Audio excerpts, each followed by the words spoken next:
Welcome to Pimpy's Investment Chat, where we keep investment talk simple. And here's your host, Pimpy. What is going on out there, peeps? Man, some really great news came through today. I was hesitant because I wanted to see what the other people had to say on their platform. As usual, they have no clue. Not that it matters, but all that matters is the good news. So let's get into this, shall we? Before we get started, do me a favor, hit the thumbs up button. If you're not a subscriber, please do so, because when you do, it helps out the channel, and I certainly do appreciate it. If you're thinking about buying gold and silver, head on over to our friends at Miles Franklin. The link will be down below in the description. When you make your purchase, make sure you use promo code Pimpy, P-I-M-P-Y, and they'll take care of you. If you have any additional questions, you can reach us over here at this phone number or over here at this particular email. For all orders over $10,000, reach out by email and we'll make sure that you get a great deal. So come on over to Miles Franklin and add to your precious metal inventory. Alrighty, my peeps, let's get into this. This one article alone is worth an entire video. That's how important this is.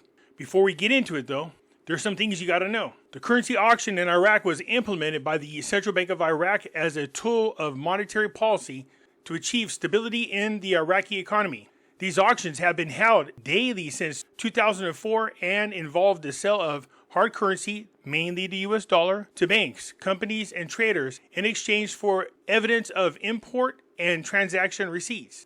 The primary reasons for these currency auctions include preventing market speculation. One of the key objectives of the currency auction is to prevent market speculation. By controlling the flow of hard currency through these auctions, the central bank aims to stabilize the exchange rate of the Iraqi dinar against the US dollar.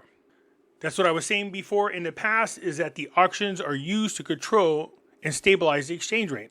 Stabilizing the exchange rates.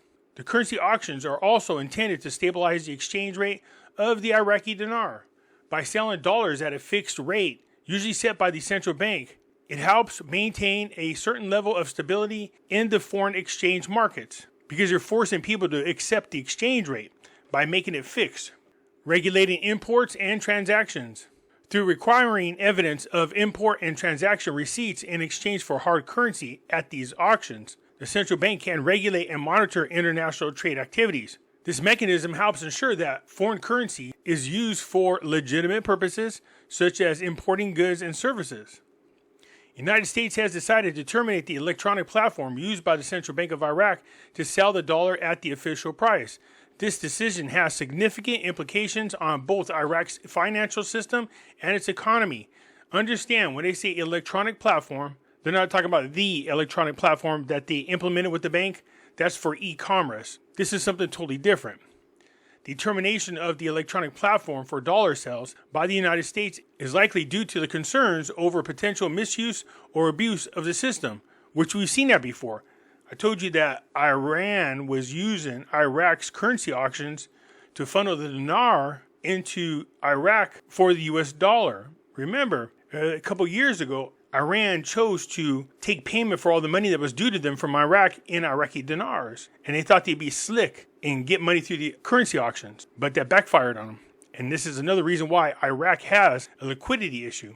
The termination of the electronic platform for dollar sales by the United States is likely due to concerns over potential misuse and abuse of the system. The United States government may have identified irregularities or violations related to the sale of dollars through this platform, prompting them to take action to prevent further misuse. Yeah, of course they have. On several occasions, they've flagged this system, and we've known actually for years. There's a lot of corruption involved with the currency auctions. Mainly those countries that are under sanctions and cannot receive US dollars were using the currency auction windows as a way to pick up US dollars. So the impact on Iraq's financial system. The termination of the electronic platform for dollar sales will have a direct impact on Iraq's financial system. Without this platform, the Central Bank of Iraq may face challenges in efficiently managing its foreign exchange reserves and controlling the flow of the dollars in and out of the country. Basically what this is saying is, it's up to Iraq. If there's too much corruption involved, they're going to tank. But if they can find a way to get the coordinated framework out of the way, which is not going to happen, then they will be able to manage their own currency. It said this could lead to an increased volatility in the foreign exchange market and potentially affect Iraq's overall economic stability. Look, I'm sure while al-Sudani was here in the United States talking to Biden, he was telling him, look, you got to throw me a bone, man. You got to help me out. I need certain things to happen if I'm going to take on the coordinated framework and avoid getting ousted in early elections. Implication for Iraq's economy. The decision by the United States to terminate the electronic platform for dollar sales could also have broader implication for Iraq's economy. The inability to sell dollars at the official price through this platform may disrupt trade and investment activities, as businesses and individuals may face difficulties in accessing foreign currency at a stable rate. This could hinder economic growth and development in Iraq.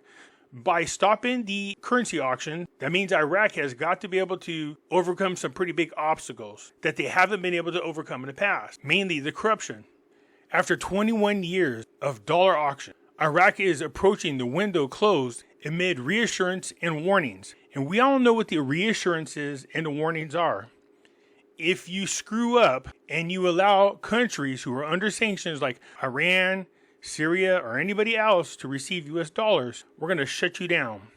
It says Iraq is at the end of the central bank's controversial dollar sale window for the past 2 decades. The central bank administration plans to phase out the dollar auction during 2024 until it is completely canceled by the end of this year, and to keep it for audit and statistical purposes in an effort to enable Iraqi banks to establish solid banking relations with the global and regional banking sectors in order to achieve the sobriety of the Iraqi banking sector and full compliance with international standards and requirements. Once they take control of what's going on, you have to understand that if they make even one slip up, it can set them back on everything, whether it's the World Trade Organization, whether it's being in the SWIFT system. In other words, they could screw themselves up. So we're trusting al-Sudani to do what he's supposed to do and find a way to get around a coordinated framework. Iraq relies on a platform of selling the currency directly to local banks and companies, which was previously known as the daily dollar auction, as one of these mechanisms to preserve the value of the Iraqi dinar and fight speculation operations in the parallel market. The visit of the Sudanese Prime Minister to Washington gave a strong boost in achieving the closure of the central window and moving towards direct commercial banking transactions. Man, this is a huge, huge step for Iraq. Not only did they give them control over their developing fund investment, but now they're giving them control over their own currency, which is important. In order for Iraq to do trade on the international scene, they have to have control of who they are, which includes their economy as well as the banking system. According to a joint statement of the Iraqi-American talks headed by the Sudanese and President Joe Biden, the latter two discussed Iraq's advanced efforts to reform the financial and banking sectors, which help link Iraq to the international economy and increase trade while protecting the Iraqi people from the harmful effects of corruption and money laundering, and what was achieved during 2023 and 2024, with banks in Iraq expanding correspondence relations with international financial institutions to enable trade financing. Look, we just saw Iran attack Israel. What we don't want to see is all this freedom is given to Iraq, only to find out that they're taking their freedoms and using it to smuggle money over to Iran, who will finance the proxy wars. The majority of the trade finance operations are now conducted through these channels.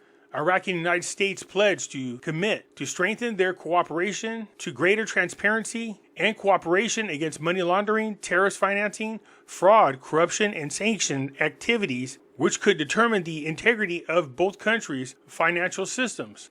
The countries expressed their commitment to support the Central Bank of Iraq in ending the electronic auction platform for international finance transfers by the end of 2024, through direct dealings between licensed banks in Iraq and accredited correspondent global banks to achieve this transformation that will link Iraqis and Iraqi companies to the international economic system. I said on this, the financial advisor to the Prime Minister, Saleh, confirmed to the news that the agreement of Iraq and the United States to terminate the electronic platform of the Central Bank of Iraq to sell the dollar at the official price means the cancellation and end of foreign currency windows that was established back in 2003. It's not the function of the central banks in the world to carry out foreign trade financing operations in their countries. Central banks are banks that work on monetary stability, because they are banks issuing the national currency, as well as the functions of supervising banking activities and ensuring its safety and stability, Saleh said.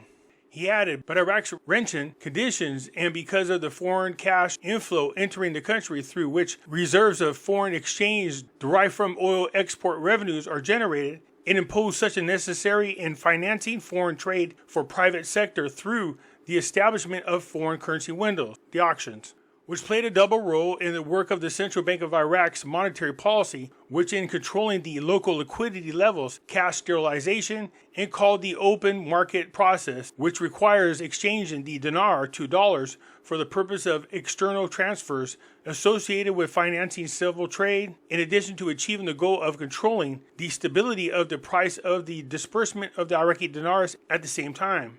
Saleh pointed out that in order to return to trade financing assets through commercial banks themselves directly by opening documentary credits with correspondent banks abroad, their open foreign correspondent accounts with foreign banks will be fueled by the foreign currency applications through the Central Bank of Iraq in order to enable them to open documentary credits for the private sector in a more transparent way and at the same time subject to international compliant rules through the role played by those international banks with high credit classifications. In other words, they're really going to be monitored hardcore. He explained what practically means canceling the auction or foreign currency window that was established in October 2003 and had a 2-year lifespan. But unfortunately, it lasted more than 20 years. Of course it did, because of the corrupt Iraqi government was using that to funnel money over to Iran. He continued, based on the above, the efficiency of using the foreign currency will undoubtedly increase through the continued control of local liquidity levels and the imposition of stability in the exchange rate of the Iraqi dinar, but in a different way that suits the new banking applications approved entirely in 2024. On the other hand, specialists warn against stopping the platform to sell the dollars, especially with the continued delay of Iraqi banking systems and a failure to activate the dealing of Iraq's commercial banks with international banks, because this will lead to monetary disaster that will ravage the Iraqi markets. Well, you hope not. But Abdul Rahman, an economist, downplayed the seriousness of these warnings. He told the news that the subject of the agreement with the American side does not mean that the currency auctions will end, but will return to work according to the old mechanisms in strengthening balances. But Iraqi banks that will be entitled to foreign transfers must be linked to sober correspondence banks. He pointed out that the mechanisms will not change, but it will transfer the Iraqi bank to the correspondent bank, and its balance will be strengthened by the central bank.